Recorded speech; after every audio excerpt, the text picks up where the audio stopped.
Jaipur via Kota कृपया ध्यान आपो अहमदाबाद दिल्ली में आपका स्वागत Lucknow Junction. ನಿಲ್ದಾಣದ ಕಡೆಗೆ ಹೊರಟಿರುವವರೆಗೆ Hyderabad को 50 एक्सप्रेस परवर्ती स्टेशन नेताजी भवन कृपया ध्यान दें।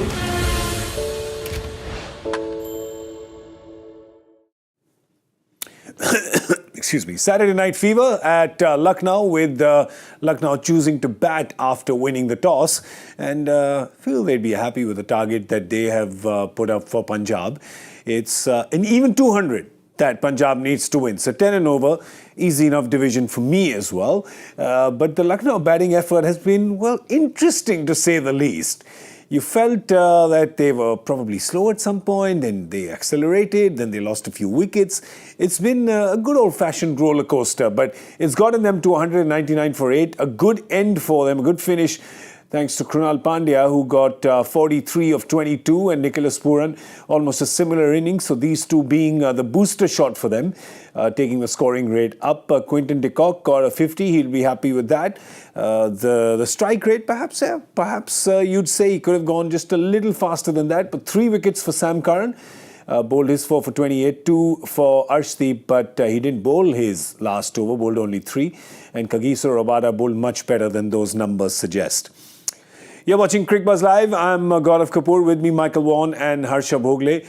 Michael, this batting effort, I'm a little perplexed. It's fair to say it's been a little up and down through the innings. Yeah, I mean, it's a good pitch and the boundaries are quite small, but I still think when you get 199, you fancy defending it. It's a left-hander's pitch. Got left-handers in de Kock, Pandya at the end, who played a great cameo, Pooran, and also left-arm bowler Sam Curran, Abhijit, Harpreet Par, he only bowled 2 overs for 14, I'll never know, but yeah, there's the order. Quinton de Kock got a bit of form, KL didn't last long, but he got a nice 15, striking at 166, that was the talking point before the start of the game, but Pooran is a wonderful player. That was a big moment, Pooran getting out, that drag on back onto the stumps, because you know, yes, Pandya came in and played a real cameo of 43 from 22, but another couple of overs of Pooran, that score would have been probably around 215. Happy that Pooran got a lot more to play today. That was a good decision by Lucknow.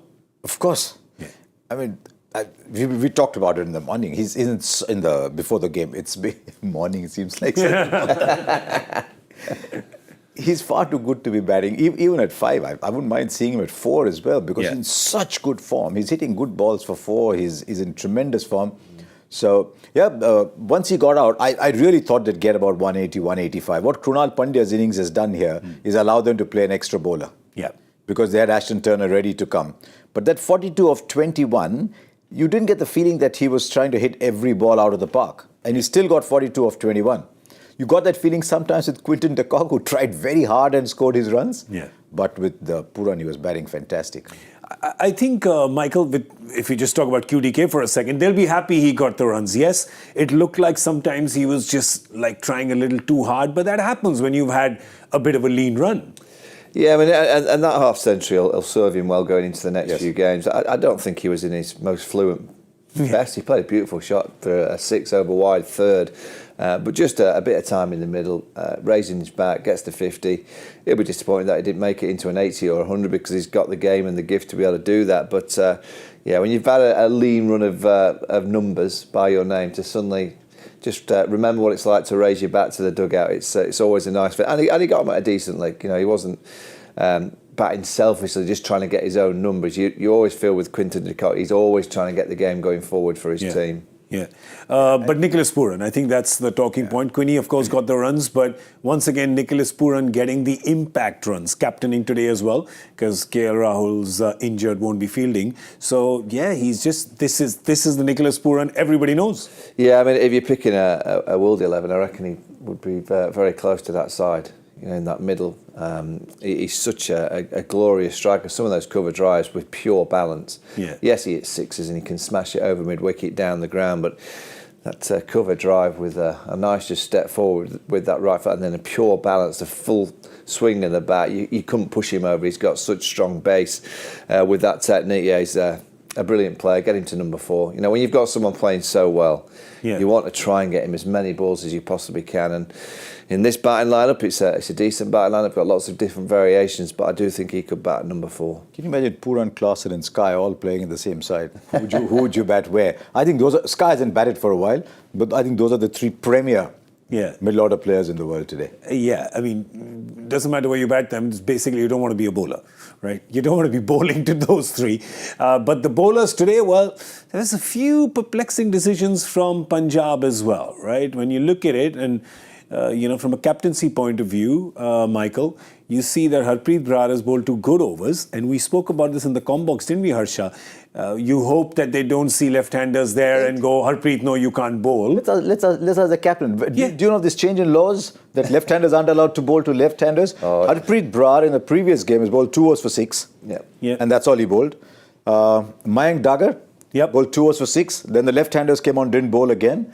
I mean, surely left-handers have got left-handers out before.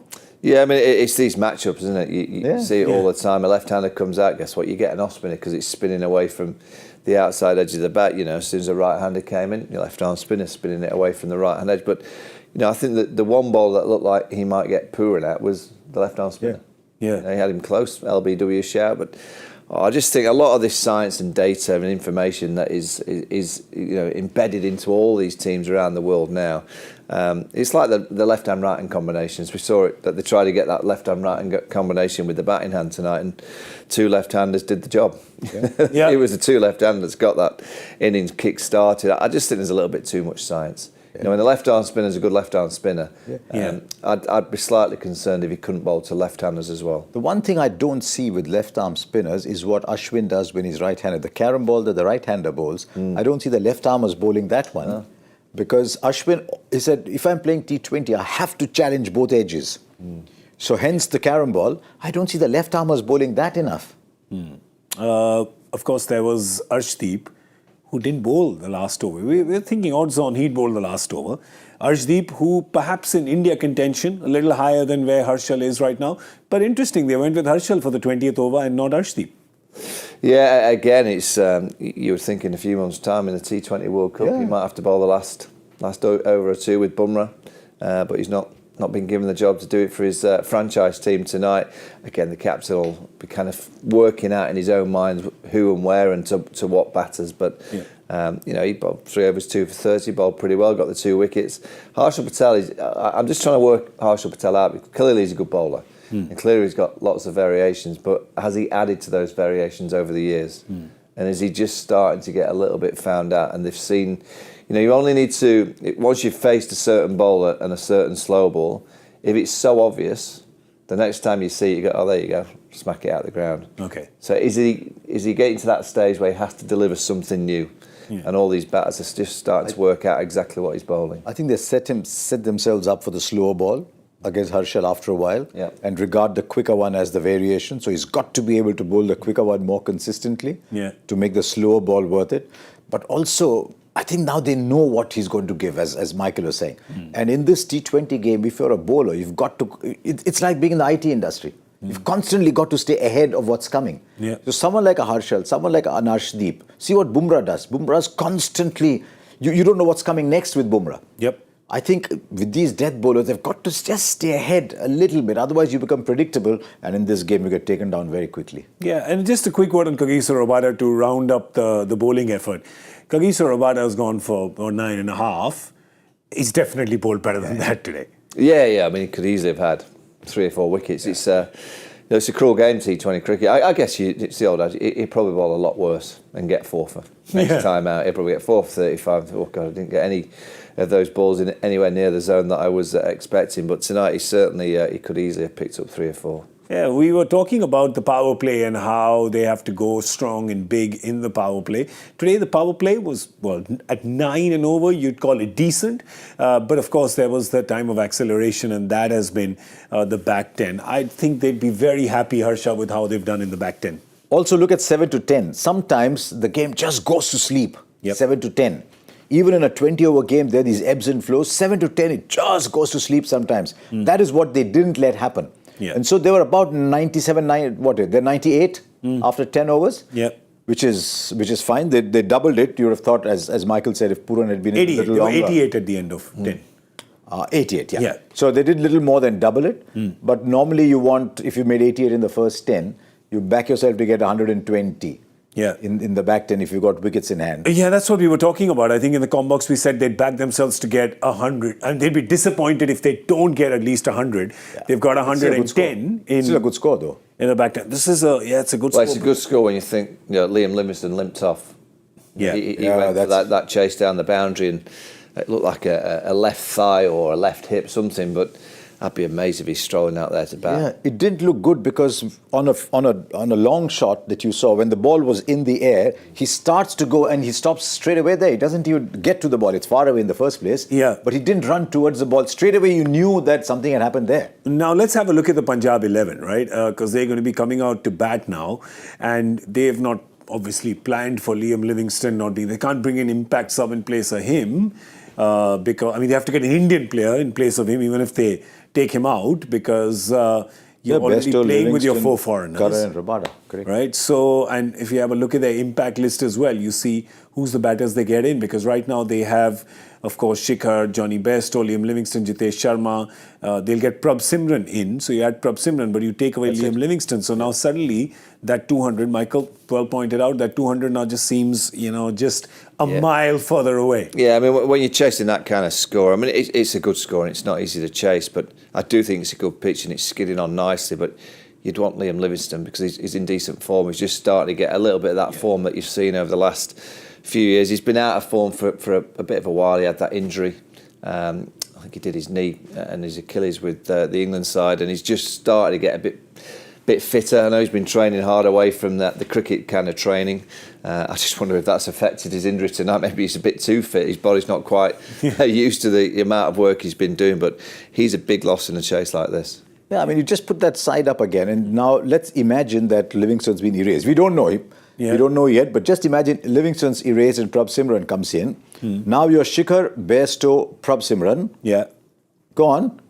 Jitesh Sharma batting at 4. He doesn't bat at 4. He bats down. Sam Curran, Curran, Curran, Jitesh Sharma, Shashank Singh. Yeah. You're chasing 200. That's looking very thin. True. To chase so. That means that Dhawan and Bairstow have got to give you 100 in about 10 overs. Now, here's the problem, right? Because you have a Johnny Bairstow who's not been the Johnny Bairstow we've seen in previous years in this tournament. And you have Shikhar Dhawan, who's not been getting... We spoke about KL Rahul earlier in terms of the strike rate. Shikhar Dhawan's not got that strike rate as well because he's not played competitive cricket in 1 year, right? So it takes a couple of games, perhaps. You're just a little rusty. But now when you see... You've got one guy who's a little rusty just coming into play, the other guy who's not been in great form, and now you've got a 10 asking rate. You've got to get a great power play, but you're short of one batter down below. Where do you look, ahead or behind? Well, you're struggling. It's as simple as that. You're struggling to get 200. I mean, Johnny Bairstow is such a player of surprises. He struggled in the Test series. I think he's always struggled batting in Test cricket in India. But he's had success in white ball cricket, and he could quite easy. There's his last 10 knocks, an average of 31. It surprises me that actually. I thought it'd be a little bit less than that, but he's such a quality player that if he can get going, I mentioned it earlier about Quinton de Kock, just a couple of fours away, and you could see he started to get a bit of flow. Johnny Bairstow only needs a couple of strikes. A couple of strikes, he gets used to the pace of the pitch, dimensions of the ground. I think are very important for someone like Johnny. If there's a dimension of the ground that he just fancies, he can bully any attack. The thing in his favour is, if you look down the bowling options, there isn't a bowler that you say, oops, okay, what do I do to this bowler? If Mohsin bowls well, but he's been out of the game for a long time too. So it's Mohsin Khan, Mayank Yadav, M. Siddharth, Naveenul Haq, Krunal Pandya, Ravi Bishnoi.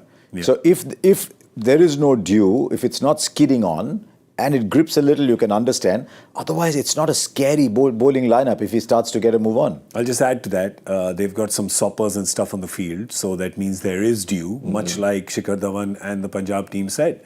That they would be perfect for Punjab if that's the case. Yeah, so that's perhaps the one advantage to them. I still don't understand if there is dew. Both the teams saw training yesterday. I'm still surprised that Lucknow chose to bat first in a jiffy, but can their spinners be disadvantaged with this due? Will you perhaps get Krunal Pandya bowling an over in the power play like he does? But whatever they do, they need to accelerate in this power play. 50-run, 55-run power play will not do anything for them. I reckon Krunal Pandya to Johnny Bairstow is a good matchup. Yeah? Yeah, just getting that ball just to kind of skid from a bit wider through the gate. His gate can be rather large at times, Johnny. It's a risk because he can easily put you into the stand a couple of times, but I do think it's a matchup that could work for the fielding team. Krunal Pandya through the gateway of India just opens up a little bit. But power play score guesses. We all were out of the game from the first innings because it went up to 199 and we are only covered up till 196. So that one's gone. Can we get this one right? We always get the power. Somebody amongst us. It's just stay in the family. 57. 57. 64. That was 63 was my number. Go 63. Huh? Go 63. You said 64? Yeah. So I'll say 62 then. You said 57? 57, 60, 62, 64.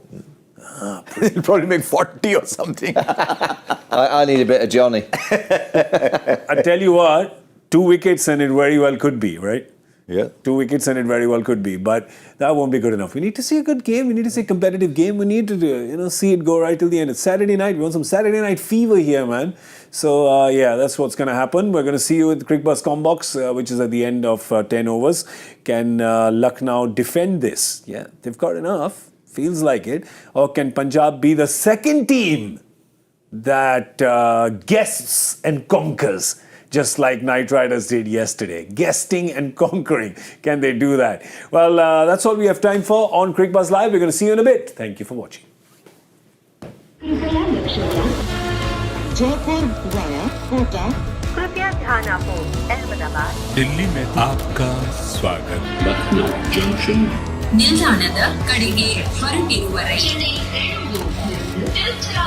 Hyderabad 50 Express Gauravoti Station Netaji Bhavan Kricbuzz